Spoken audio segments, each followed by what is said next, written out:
Encontra-se em 1 João 2,15 ao 17, que diz assim a palavra do Senhor. Não, você tá com a Bíblia aí? Eu espero muito bem que você esteja com a sua Bíblia aí, rapaz, porque eu tô com a minha aqui, ó. Ó, cristão, sem a palavra de Deus, meu filho, tá dando de louco, tá brincando com a sorte, Então você vai pegar a sua Bíblia aí, não fica esperando eu ler aqui não, rapaz. Vou esperar. Da próxima vez você já fica com a Bíblia quando for ver meu vídeo, hein? Não amem o mundo, nem as coisas que há no mundo. Se alguém amar o mundo, o amor do Pai não está nele. Porque tudo que há no mundo, os desejos da carne, os desejos dos olhos e a soberba da vida, não procede do Pai, mas procede do mundo. Ora, o mundo passa, bem como seus desejos, mas aquele que faz a vontade de Deus permanece para sempre.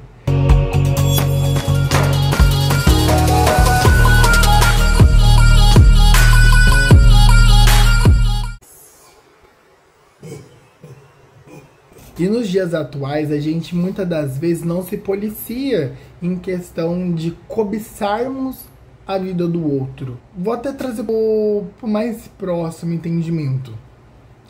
A gente muitas das vezes olha a vida do outro e fala, caraca, mano, por que eu não consigo uma vida dessa? Ou você pega aquela vida como referência da onde você quer chegar. Só que aí você vai ver a vida de quem você está pegando como referência e não é uma vida cristã. E esse momento agora aqui é principalmente você que é cristão que me acompanha. Você fica desejando, cobiçando por as ostentações, pelas marcas, pelos carros, pelas vaidades carnais. Não estou dizendo que Deus não quer que nós vivemos e busquemos também pelo melhor dessa terra. O Senhor, Ele quer nos dar o melhor dessa terra. Mas o Senhor, Ele não vai te proporcionar o melhor se aquilo vai te trazer vaidade para o teu corpo, para o teu eu, para a tua essência. Por quê? Porque a vaidade, bem sabemos que é um pecado. Então nós temos que ter o entendimento de que os nossos olhos, os nossos desejos podem muitas das vezes estar direcionado e virado para lugares errados, para lugares que o Senhor não quer que nós olhemos para aquilo. Porque é a mesma coisa de eu desejar algo que não é para a minha vida. Né? É a mesma coisa eu falar, nossa, eu quero louvar como fulano louva, quero pregar como fulano prega. Mas você já perguntou para Deus qual é o teu chamado, qual é o teu propósito aqui na Terra? É a mesma coisa de eu olhar para um fulano que tem um carrão do ano, eu olhar para o meu vizinho que tem um Instagram bombadíssimo, e aí eu olhar para uma vida de um influenciador que não é cristão e falar assim, eu quero, tá, mas o que isso vai tem a ver com o meu chamado e com o propósito de Deus para a minha vida aqui? Sabe? Então a gente tem que tomar cuidado, porque a gente acaba se frustrando, mas a gente que busca por essa frustração. Não é que Deus está te frustrando, é que muitas das vezes Deus está te mostrando, ei, abre teu olho, meu filho, não é isso que eu tenho para você. Eu tenho coisas muito maiores. Mas possa ser que o Senhor às vezes tem coisas muito menores comparado àquelas vidas que você fica pegando como base. E aí é onde eu falo o quão é perigoso para onde você está olhando. Porque às vezes você está olhando para a vida de um ímpio e não para uma vida de um cristão que está ali buscando, que está se entregando, que está vivendo realmente a palavra do Senhor. Até porque também a gente tem que tomar cuidado também em não colocar as pessoas em pedestais. Por quê? Porque são pessoas assim como nós, aptas a errar, que estão vivendo o seu processo, que estão vivendo a sua vida com Deus também. Então a gente tem que olhar para o outro sempre com um olhar de compaixão, de me inspirar, sim, de ter como aspiração, sim, grandes pessoas aí cristãs, principalmente seus pastores, né, seus líderes, mas sempre com outro entendimento de que, ele também está vivendo o seu processo, também está vivendo a sua vida em Cristo. Então, nós temos que tomar muito cuidado com cobiçar, com olhar, com desejar para onde estamos olhando, para quem estamos olhando e de que maneira nós estamos olhando. Porque às vezes, gente, não tô dizendo isso que é maldade, porque se eu não me policiar, eu tô olhando, tô desejando coisas que não cabem a mim, nem faz mais parte da minha vida. Então eu tenho que me policiar. sabe? Eu tenho que estar muito sensível à voz do Espírito Santo, porque o Espírito Santo ele vai te constranger quando você estiver meio que olhando para onde você não deva estar olhando. Então tome muito cuidado, porque como eu falei, o mundo, Satanás, ele vai usar o mundo para poder te entregar os reinos, para poder te entregar uma mesa farta. Só que essa mesa que vem do mundo é uma mesa de ilusão, que quando, em questão de minutos, ele vai puxar e aquilo que era tão bonito vai se tornar destruição. E não é nem que ele irá se tornar destruição, na verdade ele já era uma destruição. Só que com a ilusão dele, com a manipulação dele, ele te mostrou como se fosse algo lindo e maravilhoso. É tipo alguém te dar uma rosa morta, só que na ilusão você vai ver que é uma rosa viva, linda, maravilhosa, cheirosa. Só que quando ele soltar aquilo, vai despedaçar, vai estar morto, vai estar destruído. E é basicamente isso, é uma ilusão, tá? Então a vida no mundo, as pessoas que estão vivendo no mundo, é uma vida de ilusão, tá? Eu digo isso porque eu já vim de lá e sei que muitas pessoas, elas mentem tanto pra si que elas não conseguem mais, muitas das vezes, discernir o que é fantasia do que realidade. O segundo ponto é nada mais é do que sobre a falsa alegria, quando diz na palavra, o mundo e a sua cobiça passam. Então é basicamente isso que eu acabei de dizer, é algo momentâneo, é algo que vai sair, vai acabar, e não é algo que vai permanecer, que vai ser eterno. Não é algo que vai ter uma extensão verdadeira do que aquilo era para ser para tua vida. A falsa alegria, falsa felicidade. A euforia, ela causa em nós grandes sensações. Sensações incríveis que achamos que vai ser eterno. E daí aonde gera as frustrações, né? Aonde gera o total descontentamento, muitas das vezes, com a gente mesmo. De falar, pô, velho, não acredito que eu caí nessa de novo. Nossa, não acredito que eu caí nesse papinho, né? Nossa, não acredito que eu permiti fazer isso ou viver isso.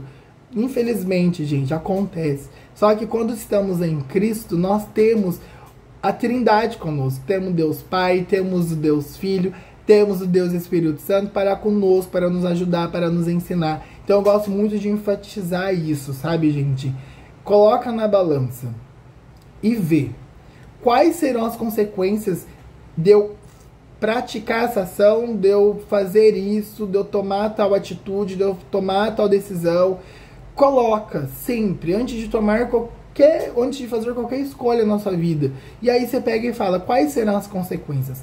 Porque as consequências boas e em Deus, velho, até mesmo as coisas negativas, elas vão servir para te amadurecer, de te elevar a um relacionamento muito mais profundo com Deus, vai te tornar um profissional incrível, vai te agregar em todos os pilares da sua vida.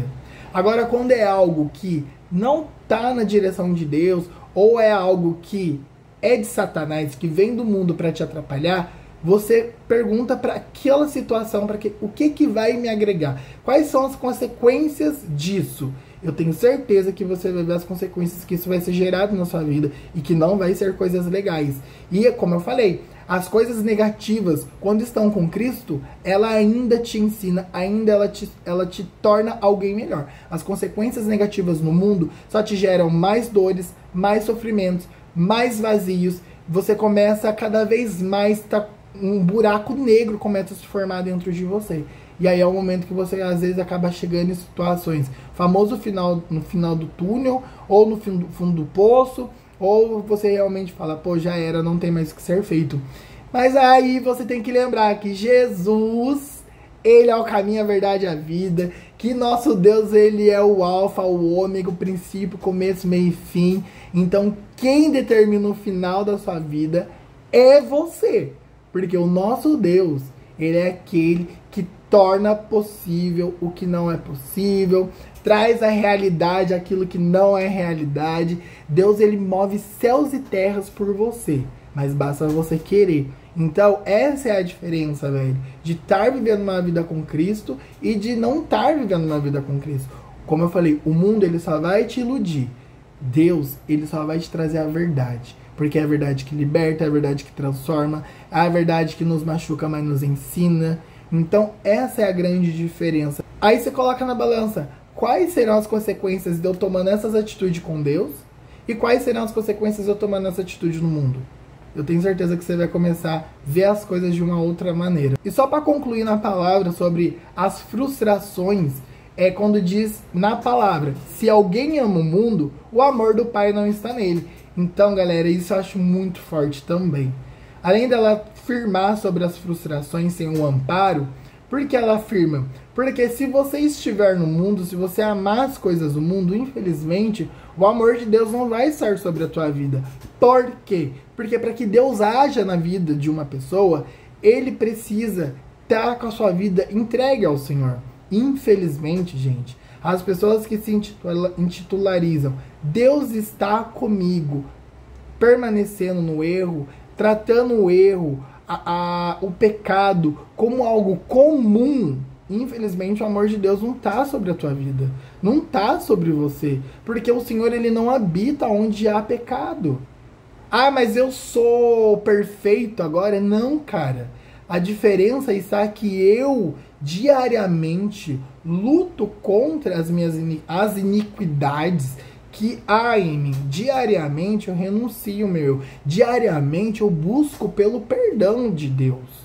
Diariamente. Eu não trato e não convivo, não aceito tais atitudes que eu sei que o Senhor não concorda como algo normal. Ah, eu sou assim, vou morrer assim e acabou. Entendeu? Não. Eu digo não para aquilo, eu confronto aquilo, eu busco meios através do Espírito Santo de ter forças para poder vencer tais coisas. Porque, infelizmente, gente, tem coisas na nossa vida, tem pecados na nossa vida que nós, por nós mesmos, não iremos conseguir vencer. Só vamos conseguir vencer com o Espírito Santo em constância na nossa vida, com uma constância de relacionamento com Deus Pai.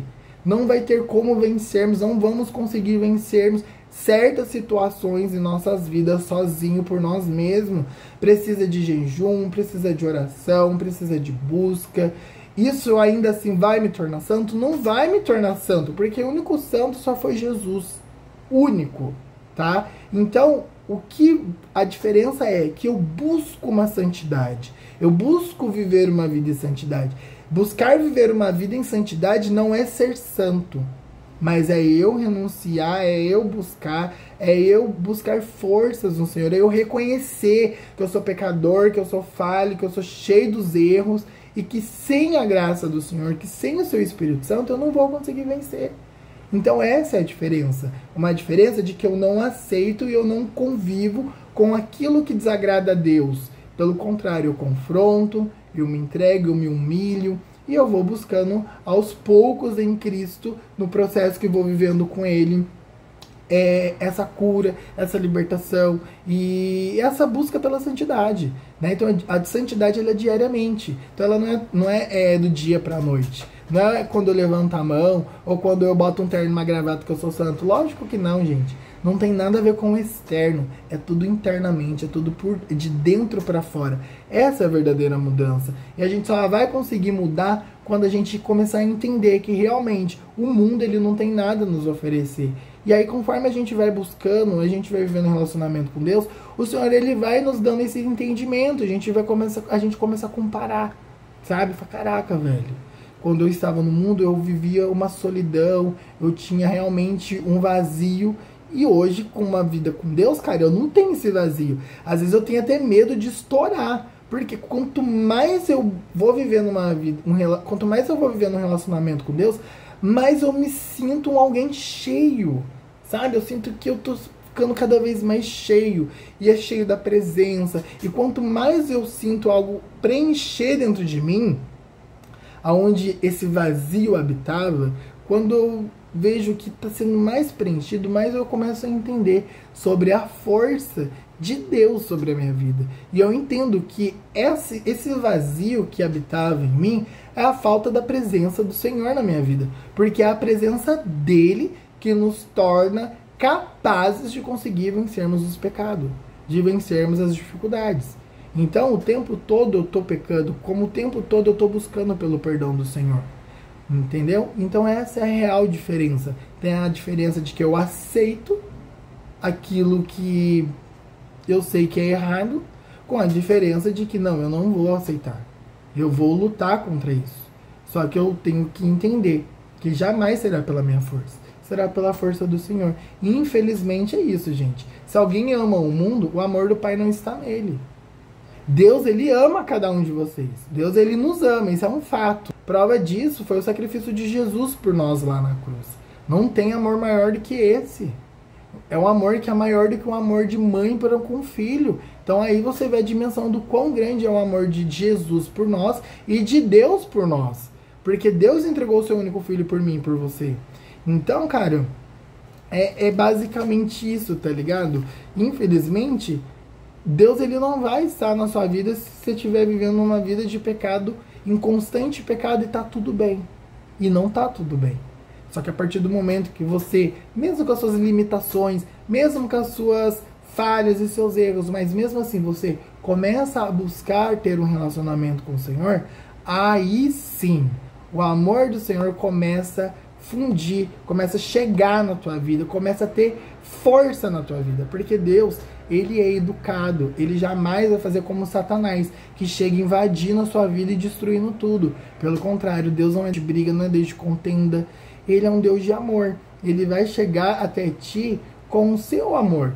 Então ele vai aos poucos te ensinando, vai aos poucos te guiando. E cara, não aceite jamais que pessoas elas chegam querendo te enfiar as coisas goela abaixo, porque tá errado, não é assim. Quem nos convence, quem nos muda é o Espírito Santo. O que cabe a nós como cristão é simplesmente te trazer esperança na palavra dele, sabe? O que cabe a nós cristãos é te amar como você é. Mas entenda que Deus, ele não quer que você permaneça como está. Ele te ama, ele te recebe como está, mas que você venha com a mente aberta, aberta a mudanças, porque o que Deus tem para nós é muito melhor e muito maior do que o mundo diz ter. E que, de verdade, o que o mundo tem para nós é só a morte. E a vida somente em Cristo. Espero que essa mensagem tenha falado ao teu coração. Então, assim, você que tá aí no mundão, cara, e aceita essa ilusão de que Deus está contigo, que te ama, cara, entenda. Deus, ele te ama, mas ele não tá contigo. Deus, ele pode te dar livramentos através das orações de pessoas que buscam por você, mas infelizmente Deus, ele não concorda, não abençoa e jamais estará apoiando aquilo que é contra a sua palavra, aquilo que é contra o que ele nos ensina. Porque o que é falado aqui, velho, nessa palavra aqui, é para todos. O que ainda é pecado aqui, é pecado ainda. Então, infelizmente, eu sinto muito em me dizer isso me dói de dizer, mas é fato. O amor de Deus é para com todos. Mas dizer que ele está contigo e você estando no mundão é uma ilusão de Satanás. Porque Satanás, ele quer que você permaneça nessa vida que você tá, achando que Deus está contigo, para quando chegar lá no final, velho, você for achar que foi desamparado. Só que você não foi e não é desamparado. Porque Deus, ele está à disposição sua o tempo inteiro. Ele está ansioso para poder te fazer realmente começar a viver uma vida que ainda você não começou a viver. Ah, eu tenho não sei quantos anos. Infelizmente ainda você não começou a viver. Porque a verdadeira vida é nos dada quando nós aceitamos a Cristo. Ah, isso é um papo de religioso? Não, não é um papo de religioso. Isso é um papo de cristão que começou a entender sobre a vida depois que eu disse sim e comecei a me entregar e a viver uma vida com Deus. Então, cara, se você sente seu coração queimando por Deus, saiba que ainda é o Espírito Santo que habita em ti, que ainda queima em você, para você poder viver algo com Deus. É Ele te chamando, mas não caia nessa de que Deus, ele tá apoiando, que Deus, ele tá te dizendo sim nas suas atitudes e ações que vão contra a sua palavra, porque Deus, ele não tá. Infelizmente, Satanás usa isso para nos manipular e para nos iludir. Ah, mas como eu vou saber disso se eu tô falando a verdade? diz sim a Jesus e vive uma vida com Ele. Que eu tenho certeza que em questão de meses, o que eu tô falando pra você, você vai entender que não é da boca pra fora. Amém? Então que o Senhor tenha falado ao seu coração e um beijo, até o próximo vídeo!